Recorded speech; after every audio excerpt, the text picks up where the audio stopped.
Welcome to the show, everybody. This is the Farsi Show presented by MyBookie, mybookie.ag. It's wonderful to have you along for the ride. You know, one of the worst feelings you can have after doing a show in general, whether it's this show, whether it's radio shows I've done in the past, whatever it's been, TV hits, TV shows. When I step away and look at my phone and immediately after the show realize something has happened that I've been talking about, but didn't realize it happened. For instance, yesterday, I'm talking about we're going to hear from Howie Roseman and Nick Sirianni either today or tomorrow, meaning, today at the Combine, which was yesterday, and we did hear from them. But, I get upstairs and start getting ready, for the day and all that stuff. The rest of the day as a dad and other shows I have to do. And I reach into my phone. I reach into my pocket, pull out my phone. I look at it, and it's Howie Roseman says this. Nick Sirianni says that. Nick Sirianni and Howie Roseman on A.J. Brown. Nick Sirianni and Howie Roseman on Sean Mannion. And this is what they had to say about them. And I'm like, huh? Did they speak last night and I missed it? Did they speak at 6 a.m. this morning and I missed it? And the answer to that was no. In a weird media circuit, Howie Roseman and Nick Sirianni addressed the media, select reporters, a week ago at the now Jefferson Health Complex, no longer NovaCare Complex in South Philadelphia. So they called the assembled media, select media, wasn't everybody, it wasn't even on camera, and spoke to them, not in the auditorium where press conferences happen, but in the draft room. So this was a little bit different. And then reporters had to sit on this for a week and then let it all out the morning of Nick Sirianni and Howie Roseman later that day addressing the media at the Combine. What? That's just weird. I can't remember any time the Eagles have done this. And I remember thinking, like, wait a minute, did I miss something? Oh, no, they spoke a week ago? And I was reading Jeff McClain's article about it, and I thought his article on this conversation, he basically did 10 things that he took away, 10 things he learned from this conversation with Howie Roseman, his conversations with Howie Roseman and Nick Sirianni. And it reads like a textbook. I took notes from it. It was just like, this is interesting stuff. But it was a week ago. And then apparently a lot of local media members weren't out there in Indianapolis. So I go, okay, good. I didn't miss anything. This is all new. All right, fine. And then I listened to Nick Sirianni. I listened to Howie Roseman give their respective press conferences. And you kind of got to play guess the question because I guess in this day and age, it's very difficult to understand that you need to mic up the pool of reporters, at least in some capacity, so people can understand context. And by the good graces of Howie and Nick, every once in a while, they would somewhat repeat the question in the form of the answer within the answer. Okay, great. But all in all, what I've taken away from all of yesterday and the wildness. Oh, and then Howie Roseman and Nick Sirianni then did more of a circuit. After that, Rich Eisen, Mike Florio had both Sirianni and Howie Roseman on. So it was really getting the word out. But I know the main thing that people take away from all the conversations that were had weren't even conversations that were had at the Combine. It was more so what you read from that week ago press conference that everyone had to sit on for a week. And it was about A.J. Brown and Nick Sirianni using the word can't guarantee. Okay. Can't guarantee whether or not A.J. Brown is going to be back. Howie Roseman was asked in many different ways the same question about A.J. Brown and whether or not they're willing to trade A.J. Brown. And just like I predicted for you yesterday, what did Howie Roseman do? He reiterated what he had said at the trade deadline, which is it's hard to get great players, and A.J. Brown's a great player. Nick Sirianni, in the week ago press conference, as I'll refer to it, that was closed off to everybody but, I guess beat reporters. even reiterated, referenced really, Howie Roseman's comments from the trade deadline about you can't trade great players. You want to have great players. It's hard to get great players. And when you have them, you don't want to let them go because they're great and they make you great. Blah, blah. So, look, it drives me crazy when people see a coach go, I can't guarantee fill in the blank will be back. Or a general manager, I can't guarantee that he'll be back for another season with the Eagles because they can't guarantee. Now, you could cross-reference this with Carson Wentz getting drafted by the Eagles and Sam Bradford. Yeah, sorry to take you there this morning. But Sam Bradford being here and Doug Peterson at the time when he was asked, well, right now is Sam Bradford your starting quarterback? And it was like, oh, man, a pot of gold was just dropped in front of Doug Peterson. Then he was just like, right now? Right now, yes, Sam Bradford is my starting quarterback. Meanwhile, the wheels of change are turning in the front office trying to move Sam Bradford. And then finally, a week before the season, bing, bang, boom, Sam Bradford's traded. Carson Wentz, the number one guy. I don't believe that's the case with A.J. Brown right now. I believe A.J. Brown is going to be back. For people that are freaking out over you can't guarantee or Howie Roseman's not hanging up the phone on people that are like, hey, Howie, how's it going? Good. How are you doing? Great. So A.J. Brown, click. Like, that's not how he's never going to do that. And a perfect example of that is actually the Sam Bradford trade. We're a week before the season, you take his starting quarterback. If Teddy Bridgewater never gets hurt in Minnesota, maybe Sam Bradford plays here in Philadelphia a while longer. I doubt it. But he at least hadn't made his last start yet as a Philadelphia Eagle. But something presented itself. They gave him a number one pick. And the next thing you know, Carson Wentz was your starting quarterback. You need a number one pick in your back pocket. Okay. First round pick in your back pocket for clarity. The other part of this that I find so fascinating is that you're never going to hear a head coach speak for a position he doesn't control. Nick Sirianni isn't going to go to Howie Roseman and say, Howie, you need to trade A.J. Brown. That's going to be a Howie decision. I will say one of my other takeaways from all this, just to jump to it, Nick Sirianni might have a little bit more power than we're giving him credit for. It seems to be talked about a lot through multiple media outlets about Nick Sirianni really leading the search when it came to the offensive coordinator, more so than just regular old patting on the head type of things. Like, oh yeah, Nick did a great job. Oh, he was so cute when he was looking for coordinators. Like, no, it wasn't like that. It was like he was really leading the charge. So, all right, maybe he had a little bit more to do with it. But my number one takeaway is A.J. Brown is going to be back next year for the Philadelphia Eagles. But I think that comes with this curveball. And it might benefit the Eagles in this regard in multiple ways. One is the saving money aspect of it. The other is the confidence in Jalen Hurts aspect of it.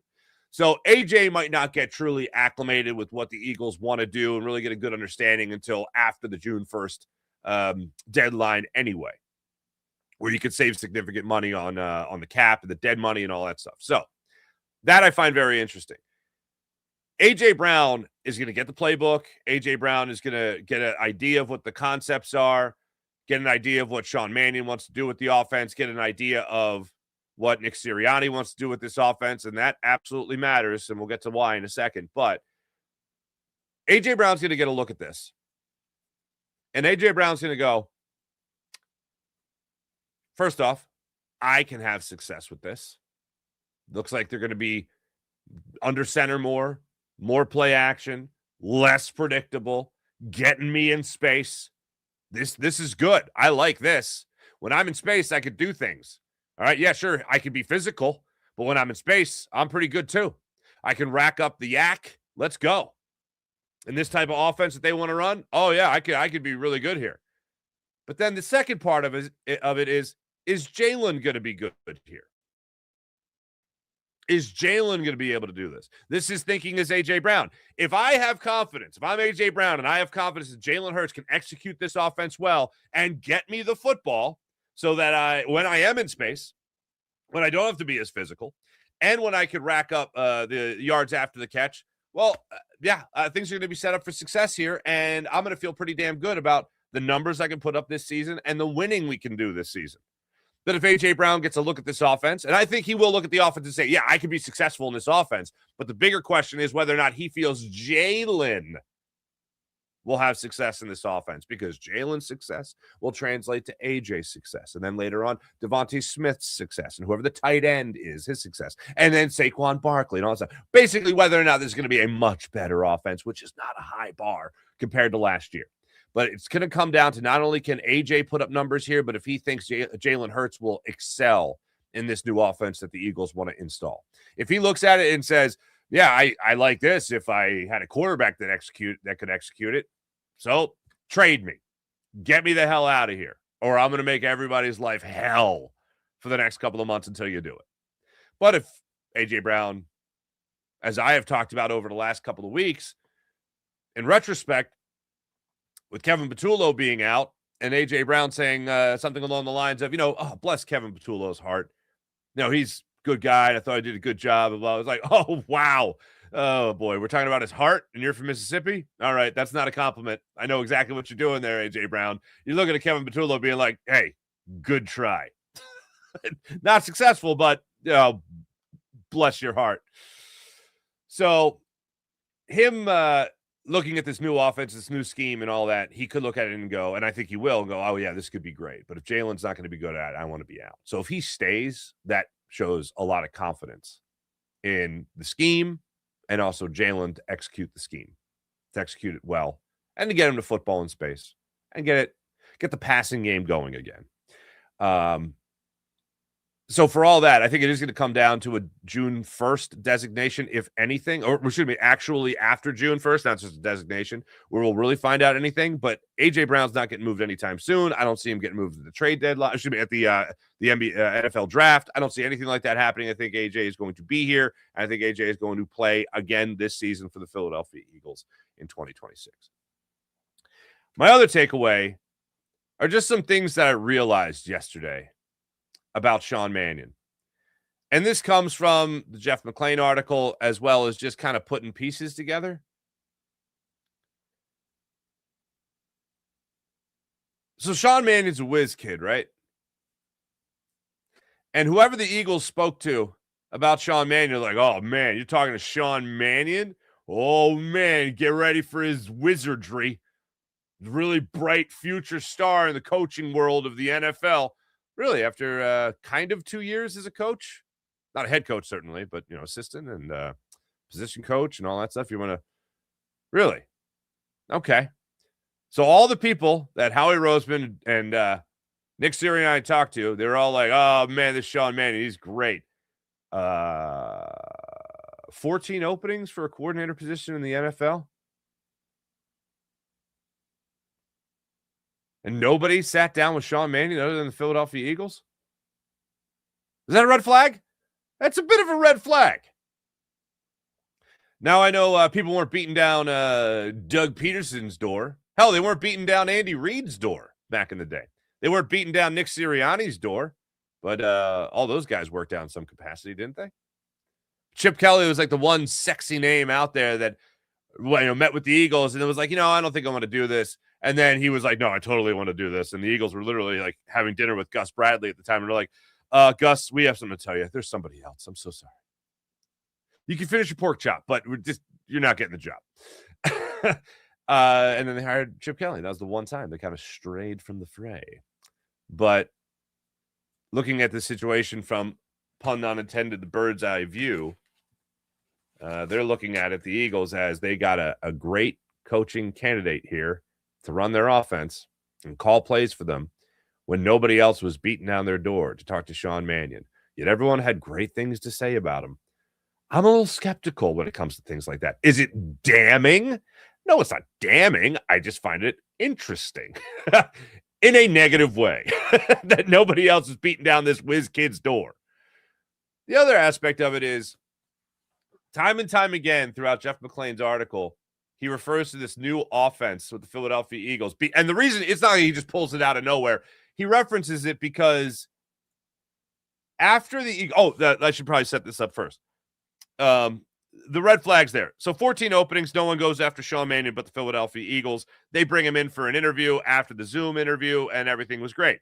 The other red flag is they have 3 guys on the coaching staff that could take over for Sean Mannion if Sean Gillespie in the chat yet? Do I see my man Sean Gillespie? Sean, here you go. Get ready for it. Get ready for it. Here it comes. The Eagles have 3 guys that could take Sean Mannion's job if Sean Mannion's dumb. Just like we said last year about Kevin Matullo. What if he's dumb? Yeah, he's got A.J. Brown, Saquon Barkley, Jalen Hurts, Devontae Smith, Dallas Goedert, Jeff Stoutland offensive line. But what if he's dumb? Oh, it didn't work out so well with Kevin Matullo here, did it? Nope. So Sean Mannion, let's file it under, what if he's dumb? Well, the Eagles protected themselves. They got Josh Grizzard, who's called plays. Hey, look, I'm not saying that I'm excited about any of this, okay? I hope Sean Mannion is brilliant, and I hope he warrants every ounce of praise that he has gotten from guys around the league about how smart this guy is, how quick this guy is, what a fast learner this guy is, what an ascending coaching star this guy is. I hope all that comes true. But I'm just saying is all. The Eagles have somewhat protected themselves with 3 other people that can do the job or take over if Sean Mannion's dumb. Okay? Number 1 is Josh Grizzard. It's called plays. Number 2 is Parks Frazier. It's called plays. Albeit for the Jeff Saturday, the Colts. Okay? And then I don't include this name, but I know other people will. So really for me, it's only 2 people that could take over. But number 3 is Nick Sirianni. So if Sean Mannion's not at all good at this, they have other options in-house, including a guy they literally interviewed to be offensive coordinator and then went passing game coordinator in Josh Grizzard. Okay. The other is, and I think we all knew this because of a lack of experience, Sean Mannion does not and will not have complete autonomy of the offense. But Nick Sirianni wants him to focus on the run game. Okay. All right. So the last red flag I have for you. The Eagles wanted experience. And Nick Sirianni said during this week ago press conference, the secret press conference, hey, we're going to give you a story, but just sit on it for a week. Everybody. We on the same page? Thanks. Nick Sirianni talked about interest in Brian Dable, talked about interest in Mike McDaniel, right? Mike McDaniels. And they didn't get him. So they went from experienced coordinators that became head coaches and then shifted from wanting that experience, okay, to a guy that just started coaching 2 years ago, kind of. Does that make any sense to anybody? I'm not going to go so far as to say it's this girl said no to the prom with you. This girl said no to the prom with you. And another girl over there is nice. She's fun. We're friendly. Yeah, okay. That's kind of the vibe it gives. I know that people want to paint it as, oh, I missed out here. Okay, missed out there. Okay, but, oh, wow, a diamond in the rough? What? Yeah, I certainly hope so. But, yeah, looking at those red flags, no other 14 job openings. Nobody else gave him a sniff. 3 guys here in-house that people are going to talk about that could do the job if Sean Mannion certainly can't. Not having complete autonomy of the offense, not a huge shocker considering the inexperience. But then again, it highlights the inexperience.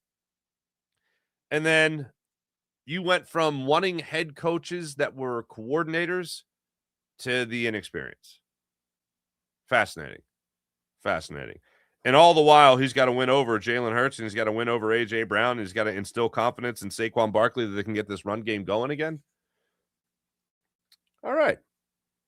Now, that sets me up for what I was about to get into before I interrupted myself. It got brought up because Nick Sirianni said that he was I want to make sure I have the correct. Most interested. Nick Sirianni was, quote, most interested in the Kyle Shanahan, Sean McVay scheme. Okay. As I said, this reads like a textbook, so stay with me. This is a great way to put it. So I'm just going to use Jeff McClain here. Shanahan McVay system.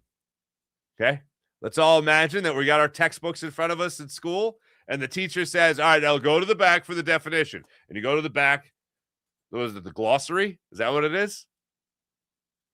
I still struggle with saying the word bibliography. Oh, I might have just nailed it. Okay, anyway, go to the glossary. And there's the list of the terms and the definitions. Here's the term. Shanahan McVay system. Run base with zone blocking schemes, often from under center pre-snap to play action, featuring motion and misdirection in order to create space in the passing game for easy reads, yards after the catch, and explosive plays. Well, hot damn, that sounds fantastic. More of that. Can I get a little of that? Didn't get any of it last year. I'd like to have it now.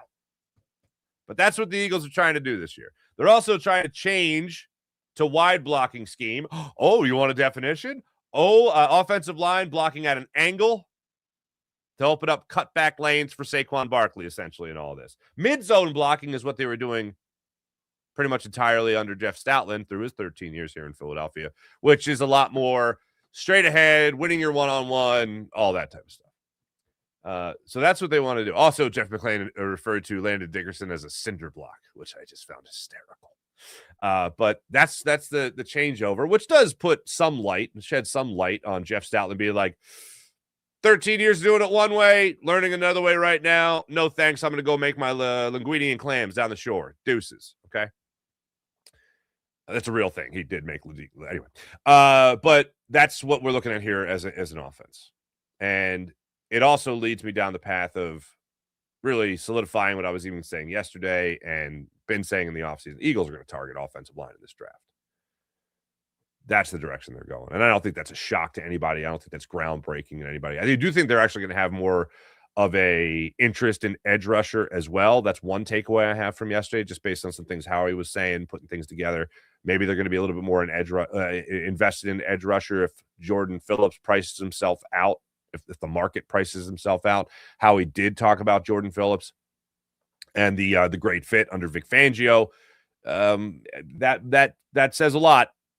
That says a lot, but it also, you got to keep in mind that another year, second year in a row, we find out after the fact, but second year in a row that Vic Fangio has been like, I think I'm done. I might be done. I'm not done, but I might be. Okay, I'll come back. So I don't know how much of a contract you want to invest in a edge rusher when the guy that he fits so well with isn't going to be here in a year, potentially. That's a little scary. You know what I'm saying? So they might focus on edge rusher. I think they will. Number one target, I think, will be offensive line, tackle, most notably, and base mobility. Based on what I picked up off from Jeff McClain and other people I read yesterday and things I heard yesterday, it reminded me of Howard Mudd a little bit, where he wanted the more smaller, undersized, but nimble, quick, still strong offensive lineman. And hey, that's how Jason Kelce got here. Then Jeff Stoutland took his game to the next level, as we all know. But Cam Jurgens is an example of that. And I'll go back to everything I said throughout last year. I don't believe that all of a sudden Cam Jurgens is bad. I don't believe all of a sudden that Landon Dickerson is bad. I believe they are injured. I believe they were banged up. That's why they didn't play well. It's not an excuse, but I think it serves as a decent explanation. Like, do you really think all of a sudden that Cam Jurgens and Landon Dickerson are terrible? I mean, Cam Jurgens had a down year, still was one of the best centers in the NFL, apparently, due to the Pro Bowl. So that's what I look at. But that's all the things that I look at from yesterday, just as far as giveaways, things we learned. But one of the things I did find interesting was Kyle Shanahan and Sean McVay. The Shanahan-McVay offense. What is the Nick Sirianni offense? Because Nick Sirianni, not just Jalen Hurts, has gone through these offensive coordinators. They tried to do something different with Kellen Moore. Didn't work, so they're just like, let's give the ball to Saquon Barkley. He's really good, and this is a good offensive line. Let's see what happens. Bang. Historic season for the offense. Historic season, obviously, for the rushing attack. Oh, and a Super Bowl championship. That was fun. They tried to do things that were more like Kellen Moore. Didn't work out so well. 2-2 at the break.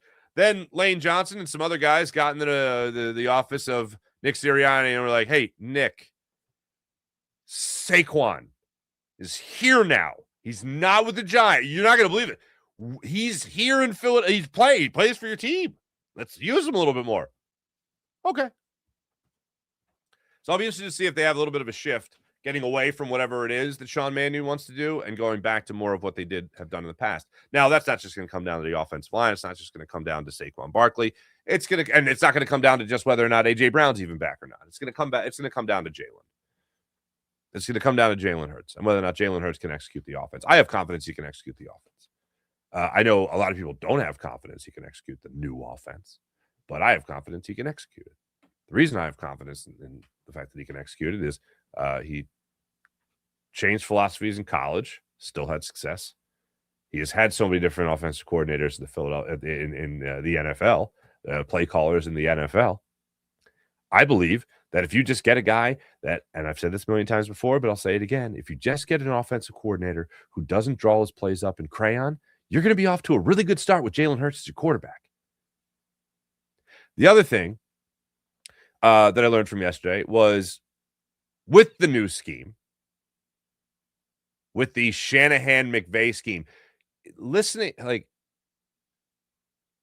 those guys as like the, I know Shanahan just beat you. I know McVay has won a Super Bowl and he's had one hell of a career already and all that stuff. But man, oh man, I want something to be the Eagles, for the Eagles to own it, but that's neither here nor there at the moment. It's all going to come down to whether or not Jalen can do it. And Jalen's been through so many different play callers that if you just get his guys in space, it could work out. And on top of it, you might be asking Jalen Hurts to run less, even less than he did last year. Because if he's in shotgun and he's getting that view of that field and he's already standing up, and he's scrambling already and moving, then he's more likely to run and take off. But if he's under center and you're talking about turning your back to the defense, which we really don't see Jalen do a lot. One of my major takeaways, and this is no way in the shape or form of the Tanner McKee apostles out there, but one of the things that really, like, oh yeah, you can do that. Tanner McKee had that start 2 years ago and ran a play action where he did a pirouette behind the line of scrimmage. Under center, pirouette, back to the defense. And I went, oh, wait, like melted my brain because I just don't see it from an Eagles uniform ever with Jalen Hurts as the quarterback. That's not a complaint. That's just pointing out a difference. So Jalen's going to be asked to do that more.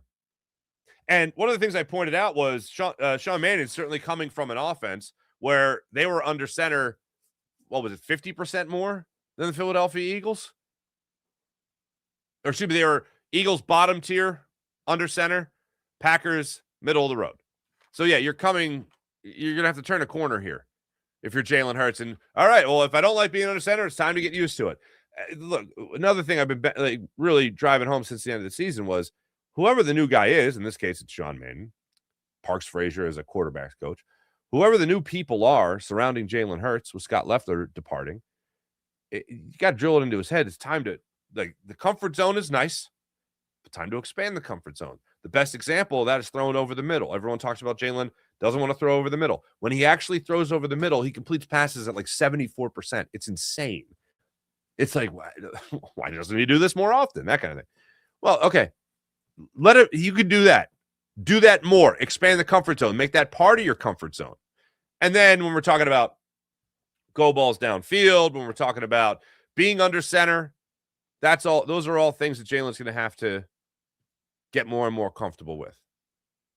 So that's what's really sticks out to me about Jalen Hurts and Sean Mannion's new offense, with a lot of Nick Sirianni sprinkled into the middle of all of this.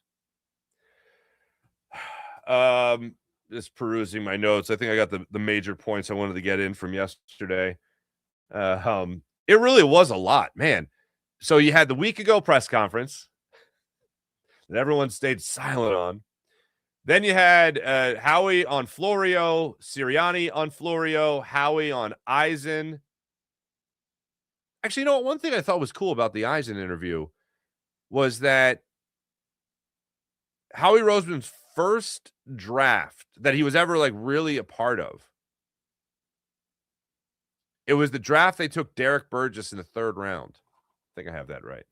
And Howie's like recalling that day, and I'm sure those are things you just never forget. But Howie was just going off, and then Rich Eisen. Come on, Eisen. Come on, man. You asked Howie Roseman who his first draft pick is? Come on, bro. Really? Brandon Graham. One last thing I will point. And then he did another couple of hits, Howie Roseman. One other thing I will mention, because Florio's a lawyer, and I think Howie is a law degree of some kind, if I'm not mistaken. Watching Florio and Roseman speak as like lawyer-ish. Florio definitely, but man, it was like a chess match. And it was like Howie even called him out at one point. I think it was about AJ Brown, and it was like, I think you know what I would say to that, which is why you're leading me into it. And it was just like, the classic old lawyer line. Never ask a question unless you already know the answer, right?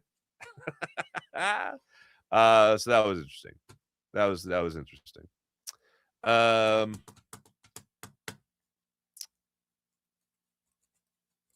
Yeah, those were my major takeaways from yesterday. Might be more interested in the D end than, edge rusher than I originally thought, but definitely, I think still their marquee is offensive line. Tight end, it's a matter of meeting with Dallas Goedert's agent over the next couple of days and having discussions and all that. So look forward to hearing all that from the sources that'll come out in the very, very, very near future. Oh, this is a common thing. Back to Sean Mannion.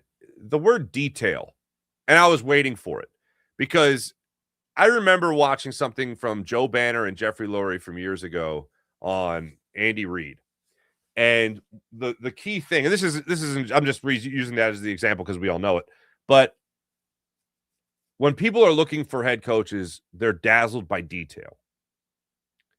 And everyone knows the story, I think, by now, with Andy Reid coming with the binder about, his plan for the Philadelphia Eagles if he were head coach, which is, by the way, how you interview for a job you really want. You show them how prepared you are, how knowledgeable you already are on what they have going on, and how you make it better. So that's how Andy dazzled Lurie. We heard about it from Howie and Jeffrey Lurie on Nick Sirianni and the detail. He's all about the detail. And one of the things Nick Sirianni always talks about is what? The tough detail together, all that.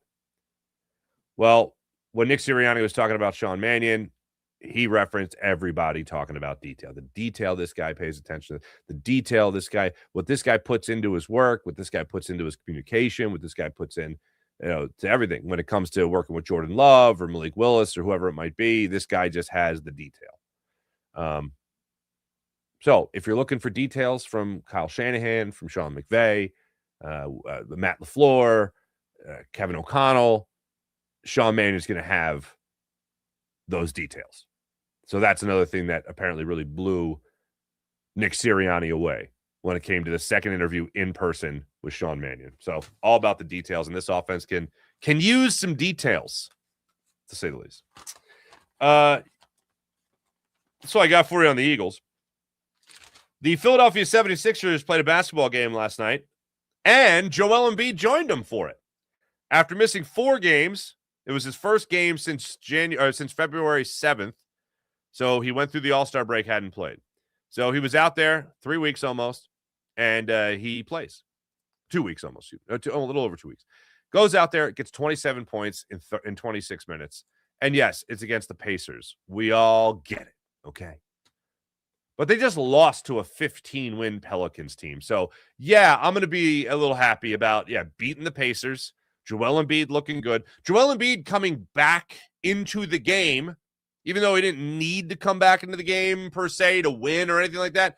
It was like the knee-jerk reaction the first 2 seconds of seeing him, hearing it with whatever it was, 7 minutes left in the fourth quarter, the Sixers up 15 or 20 points, whatever, on the Pacers, and you hear, And then Joel Embiid comes into the game. I'm going, why? And then I'm like, oh, right. He hasn't played. He needs to play. So I was fine with it. He ended up going, I think he had 4 or 5 points, whatever he had in that final 3-minute spurt he had out there on the floor, but whatever, he got it. But the best part of the game last night, Sixers in the second, first off, they lose the first quarter by 8 points, like 38-30. And I'm thinking, well, okay. All right, no, Joe's back. Everyone's got to get reacclimated for a second. Hopefully that's just the downbeat they need to play well throughout the rest of the game. That's exactly what it was, because they go on a 24-2 run in the second quarter. And with 1:18 left on the defensive end, Trenton Watford comes up with a block and a steal. Gets it to Tyrese Maxey. Maxey, top of the key, drives the lane, dribbles behind his back, and then a little touch pass, little shovel pass, little no-look shovel. Joel Embiid. Joel Embiid, catch, rise, thunder slam. Definition, folks, of rocking the rim. I mean, that's the best. That's the only real way to describe it.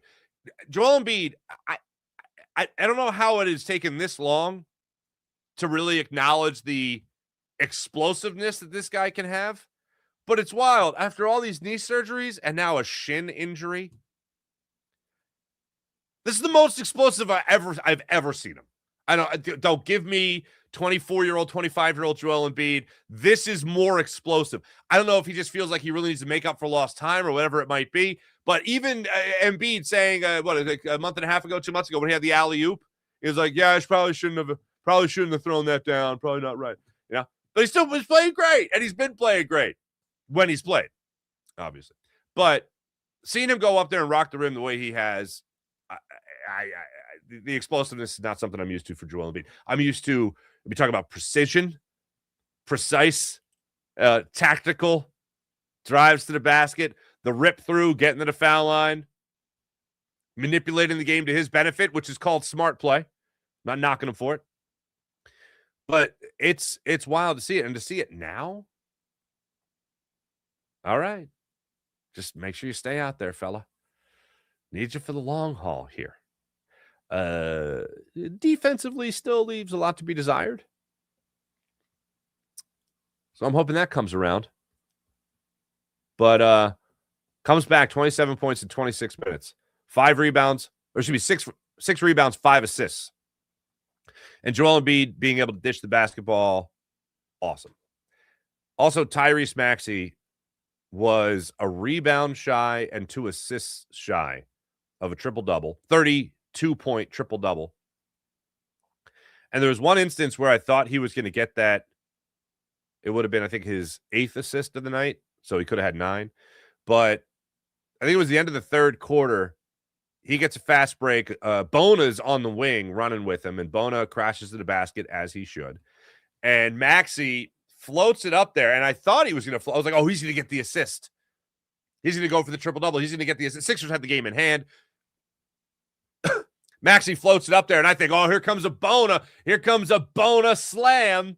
And that's not at all what it was. It was like a finger roll-ish layup by Tyrese Maxey. And then I was like, I thought he was going to go to Bona there. And then Maxey is running off the court. I think Pacers called timeout at that point. And they get a shot of Maxey on camera of kind of like smirking. Like he meant to give that to Bona, but he ended up making it. And even Bona was laughing about it. I think Oubre was even laughing about it, and VJ Edgecombe. But it was just it was a big grin. It was more than a smirk. It was a big grin from Tyrese Maxey. But hey, look, they beat up on a team they were supposed to beat up on. They didn't play down to their opponent. Joel Embiid played in the game, played well in the game. Sixers, by the way, they remain a game up on the Orlando Magic, who pulled out a victory in Los Angeles against the Lakers.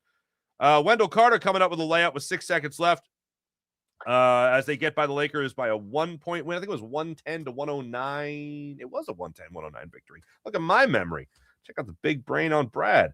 And then LeBron missed a 3. I didn't see it. I just read about it. But either way, Sixers won, as did the Magic. The Heat lost. The Knicks lost to the Cleveland Cavaliers. And the Raptors lost as well. They blow it against Oklahoma City Thunder. Oh, while I'm looking at it, should I do it? I don't know if it's going to make me feel any better. Do I need to do it? I shouldn't do it. I'm doing it. Oh, Jared McCain didn't. Oh, there he is. Damn it. Oh, he only played 10 minutes and 5 points. Pfft, that guy sucks. Morey clearly won the trade. Anyway, but yeah, they lost. The Raptors lost to the Thunder last night, and somebody else blew it. Oh, it was the Heat. The Heat had a huge third quarter on the Bucks. They won it 35-26 in the third quarter. They took the lead, but the Bucks came storming back and blew them out in the fourth quarter, 39-24 for a 128-117 win over the Heat. Credit to the Bucks for that. Kevin Porter Jr. came up with 32 points in that one. Norman Powell came up with 26 for the Heat. That's the way that one worked. Sixers, by the way, take on the Heat Thursday night, 7 o'clock as they return from this road trip where they went 2-1, babe. So you got to love that. So, yeah, love the 76ers game last night. That was a lot of fun to follow and watch. In case you missed it, the United States is the global power in hockey now. Take that, Canada. So that's fun. I really am enjoying all the things I'm getting now on my algo. About Canada crying over United States winning and how Canada played better in the men's game than the United States but lost. That's just dumb. Congratulations to Canada for trying really hard, but if you continue to create opportunities for yourself in a hockey game and you blow those opportunities, like with a wide open net and you choke, that doesn't mean that you played better. Yeah, there was more of Canada playing better than the United States. But then you know what Canada did? Canada choked. And then you know what the United States did? They didn't choke. They capitalized on opportunities. Like what? 2 shots in the first period? One of them's a goal? You choked. And to the United States' credit, they took advantage of every opportunity they had. Every major opportunity they created for themselves, goal.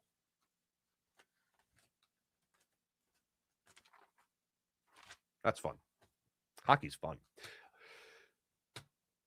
Matvei Mishkov spoke yesterday through an interpreter. The Flyers season in the middle portion was going a lot better than I anticipated. And now they're back to where about I thought they'd be. I think they'll still give you meaningful games at the end of the season, which is what I predicted. I don't think the Flyers are a bad hockey team. I just don't think they're a good hockey team. That's unfortunate. But hopefully they get back on track.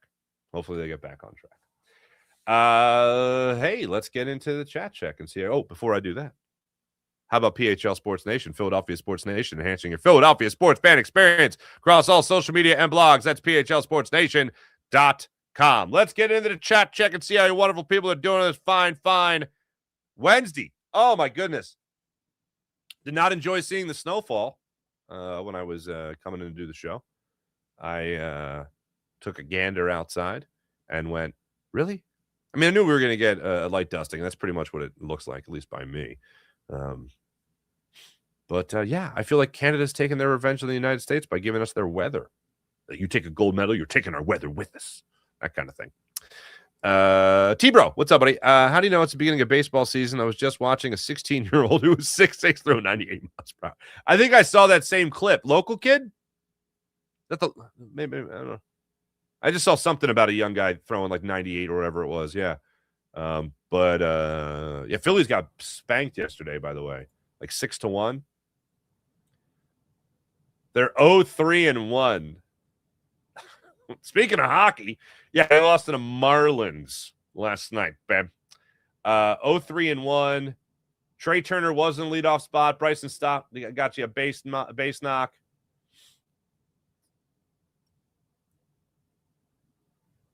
That's really it for starters. Oh, Garrett Stubbs, the Vibes Master General. Base knock for you. A double. How about that guy? Garrett Stubbs, babe. Max Lazar, not so good.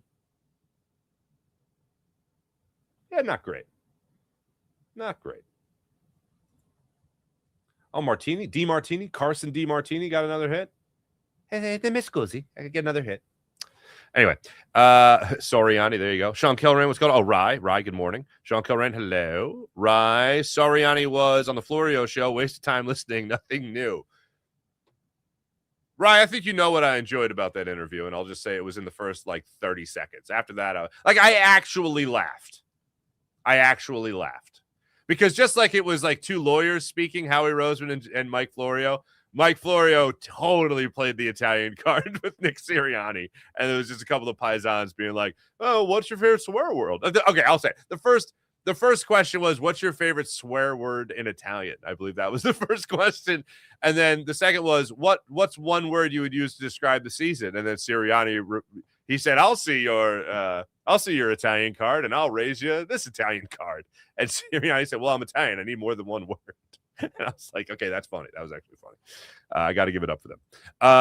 More and more the weeks go by, I'm really interested in the Philadelphia Eagles drafting a skilled wide receiver. All right. And there's a lot of dogs who might drop. Okay, I'll be excited for it. Thank you, Sean Kilrain. Sean Gillespie, good morning. April. Hello, April. Ken Sod. What's up, Ken Sod? Nice to see you. Sean, wait, no? What's going on? Didn't we all hear the same thing about KP? Rinse and reuse throwaway lines from Soriani. Yeah, except Sean Mannion is like really fresh blood.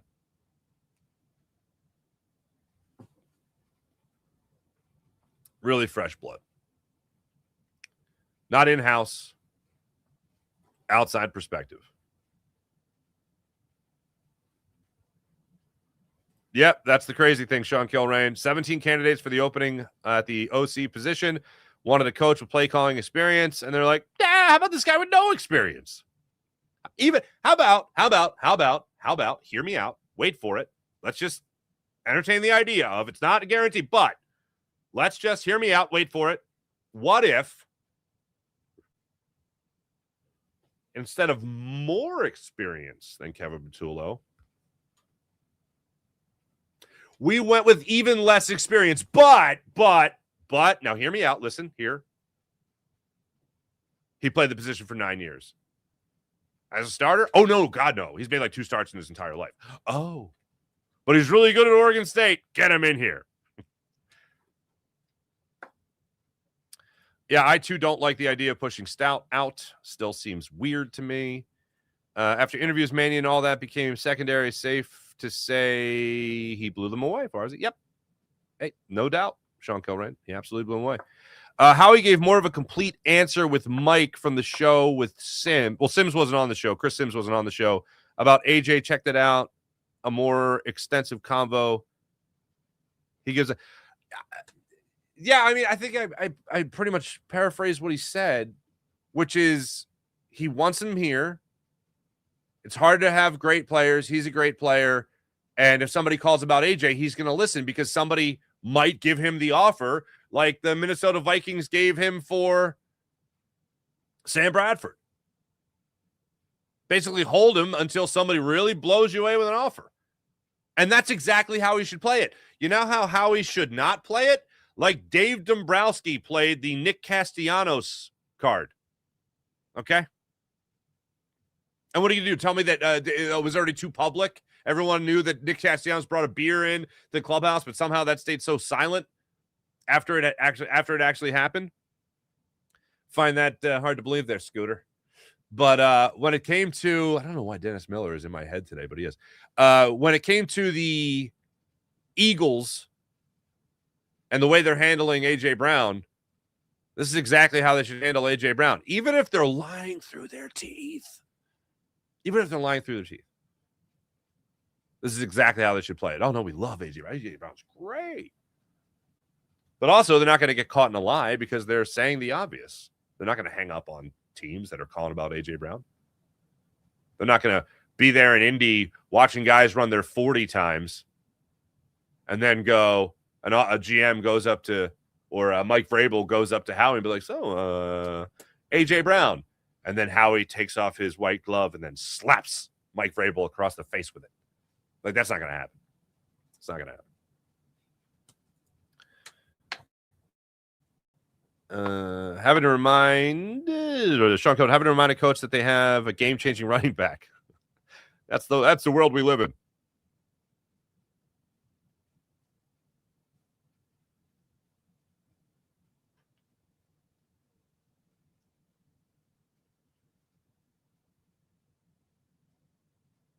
Yeah, I don't even remember. Then we wasted Bradford pick.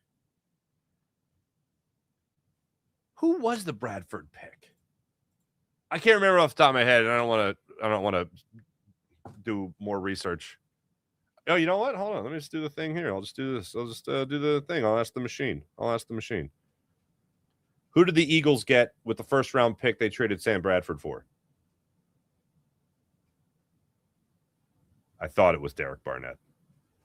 Sons of bitches. Hey, he fell on a football in the Super Bowl, so there's that. Sean Gillespie, any Sanford and Son reference is welcome on this show. Thank you, EC. There you go. Appreciate you. Howie also, so they talked to Sean, and AJ is a huge part of Sean's vision. There you go. I like that. Thanks to everybody in the chat. You guys are fantastic as per usual. My name is Mark Farzetta. This is the Farzy Show, presented by MyBookie, mybookie.ag. Probably not 10 o'clock today, but later on today, we'll have a Locked On 76ers for you, Keith Pompey and I. So I look forward to getting into that with Keith. And then tomorrow at noon, Locked On Eagles squad show, Louis DiBiase from the Combine. I know, in the words of Tom McGinnis, got excited. We'll be breaking it all down on Locked On Eagles squad show tomorrow. Thanks for watching. Thanks for listening. My name is Mark Farzetta. Have a great rest of your day. Make sure you guys like and subscribe, and also follow me across all social media platforms and all that fun stuff for just some piping hot Philadelphia sports things. All right. Have a great rest of your day, everybody. Back with you guys later on today. Bye.